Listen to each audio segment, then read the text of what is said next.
Mantras of our Divine Mother. Our Divine Mother says, a smile acts upon difficulties as the sun upon clouds, it disperses them. Our Lord Sri Aurobindo says, keep yourself open to the Divine Mother. Remember her always and let her force work in you, rejecting all other influences. That is the rule for integral yoga. With always our blessings, says our Lord Sri Aurobindo and our Divine Mother.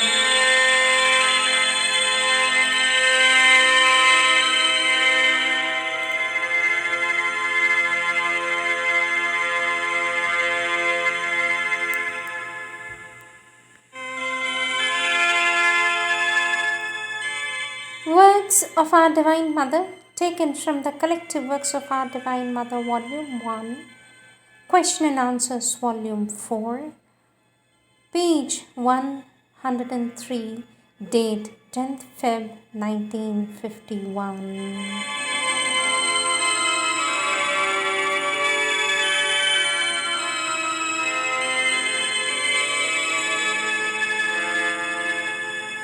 Question, sweet mother, when can one say that one has truly entered the spiritual path?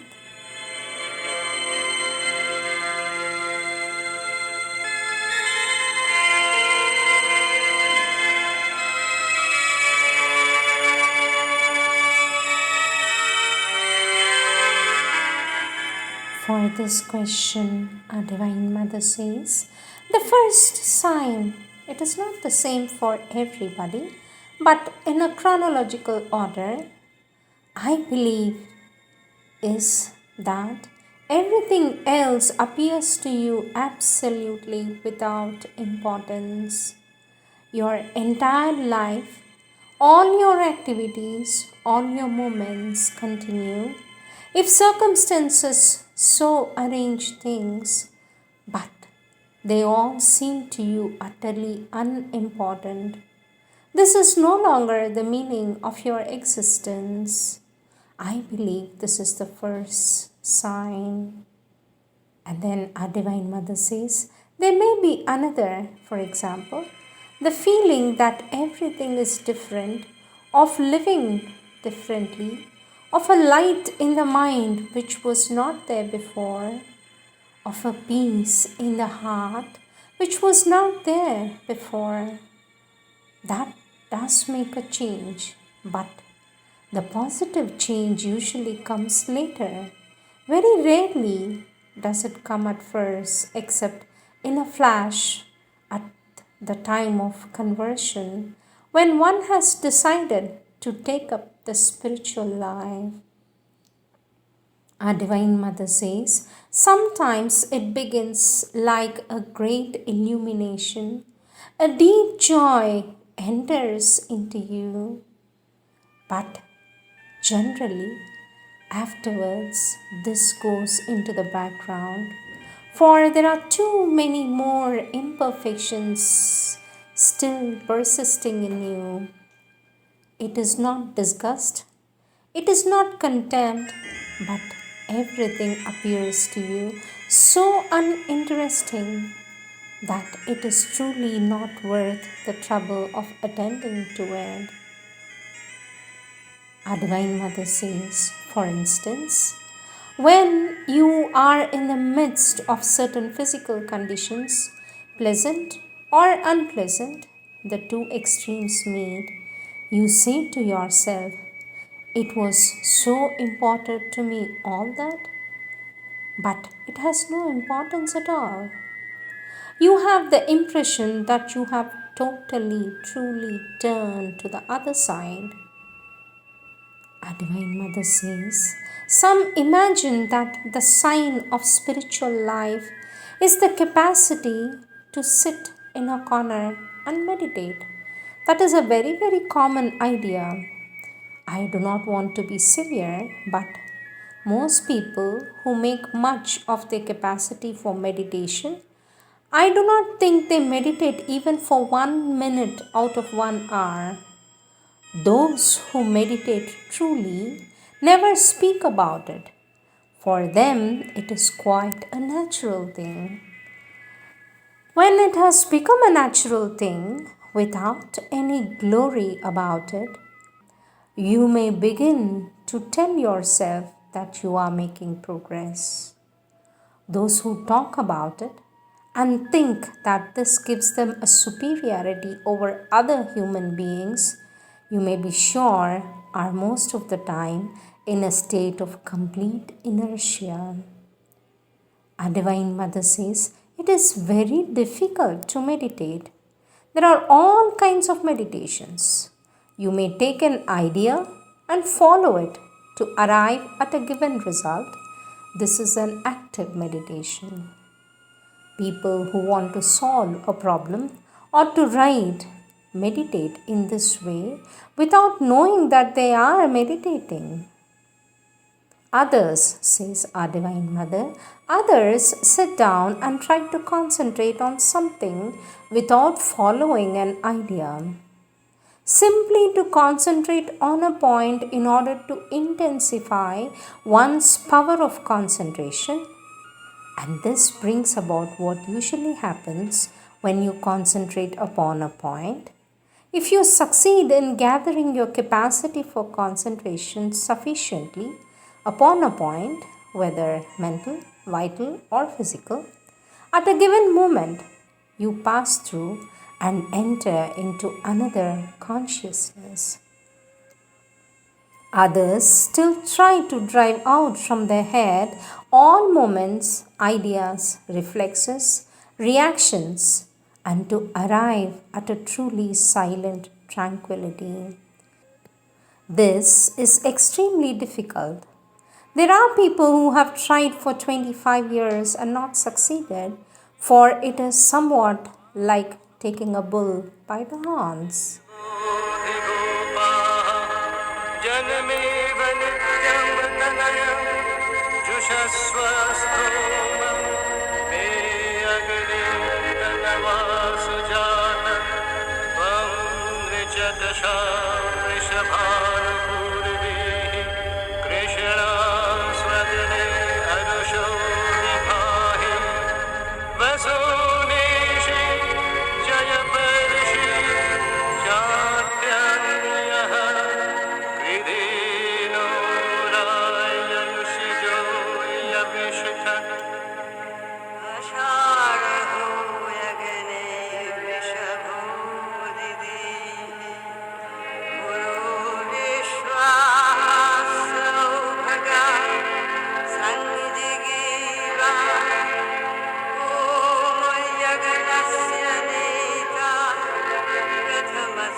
Our Divine Mother says there is another kind of meditation which consists in being as quiet as one can be without trying to stop all thoughts, for there are thoughts which are purely mechanical, and if you try to stop these, you will need ears, and into the bargain, you will not be sure of the result.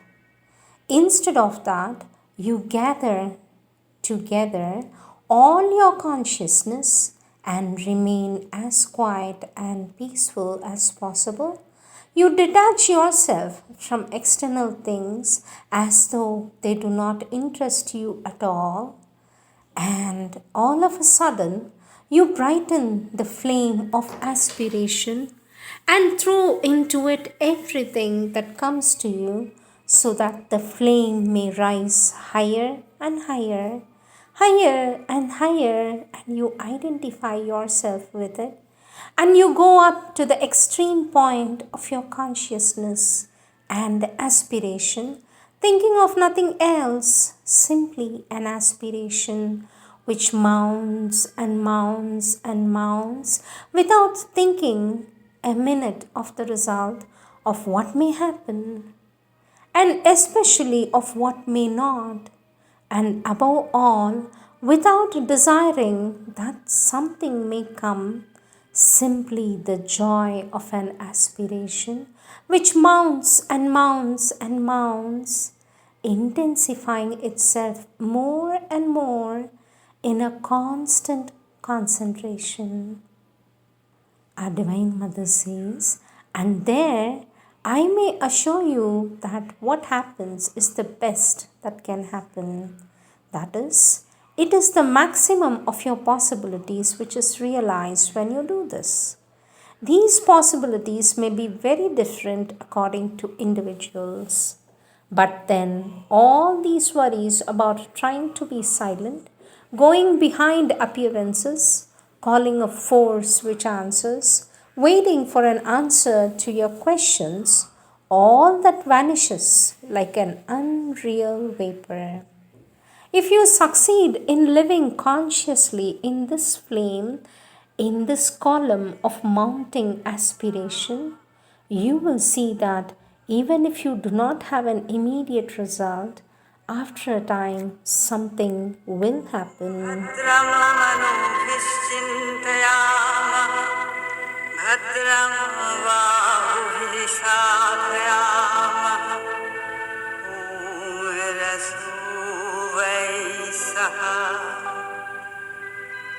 नमस्तेस्तु महारौद्रे महाघोर पराक्रमे महाबले महोत्साहे महाभय विनाशिनि त्राहि मां देवी दुष्प्रेक्ष्ये शत्रुणां भयवर्धिनि सर्वस्वरूपे सर्वस्ये सर्वशक्तिसमन्विते भयभ्यस्त्राहि no देवी दुर्गे देवी नमस्तुते ॐ यस्मिन् सर्वे यतः सर्वे यः सर्वः सर्वतश्च यः यश्च सर्वमयो देवस्तस्मै सर्वात्मने नमः देवस्तस्मै सर्वात्मने नमः तामुपे शरणं परमेश्वरी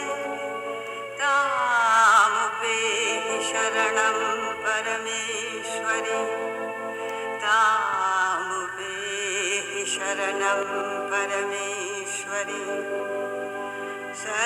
सर्वरूपमयी मीरा सर्वं मीरामयं जगत् ॐ गुरुभ्यो नमः ॐ देवेभ्यो नमः ॐ मीरा श्री मीराय नमः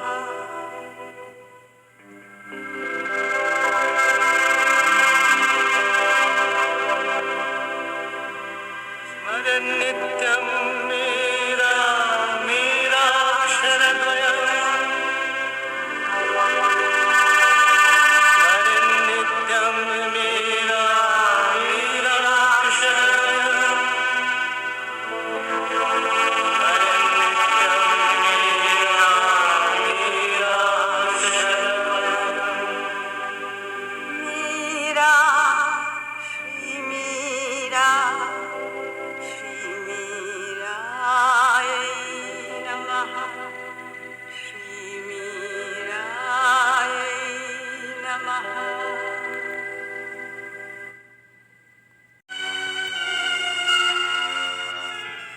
Next question taken from the same volume, page 135 question.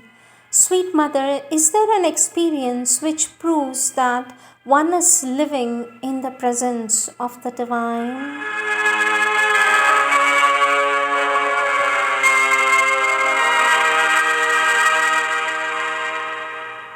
For this question, our Divine Mother says, once one begins to live in the presence of the divine, once one begins to live in the presence of the divine, one does not question any longer.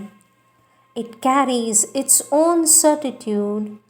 One feels, one knows, and it becomes impossible to question. One lives in the presence of the divine, and it is for you an absolute fact. Till then, you ask because you do not have the experience. But once you have the experience, it is such an authority that it is indisputable. Our Divine Mother says, one who says, I think I live in the presence of the divine, but I am not sure, has not had the true experience. For as soon as one has the inner shock of this experience, no more questioning is possible. It is like those who ask, what is the divine will? As long as you have not glimpsed this will, you cannot know. One may have an idea of it through deduction, inference, etc. But once you have felt the precise contact with the divine will, this too is not disputable any longer, And then our Divine Mother says, I add so that there may not be any misunderstanding. All experience has its worth only in the measure of the sincerity of the one who has it. Some are not sincere and fabricate wonderful experiences and they imagine they have them. I put all that aside. It is not interesting. But for sincere people who have a sincere experience, once you have the experience of the divine presence, the whole world may tell you it is not true and you will not budge. If you are not sincere, you may have wonderful experiences, but these have no value either for you or for others. You should distrust your thought, a good idea, for the mind is a wonderful constructor and it can give you wonderful experiences solely by its work of formation. But these experiences have no value. It is hence preferable not to know beforehand what is going to happen. For even with a great will to be sincere, the mind fabricates so much and so well that it can present to you a wonderful picture or even a play, for you a splendid comedy, without being aware of it by its sheer power of formation, and it is very difficult to find out. Hence, one essential condition for having true experiences, leave this machine in quietness. The less it moves, the better it is, and be aware of everything it imagines for you, says our Divine Mother.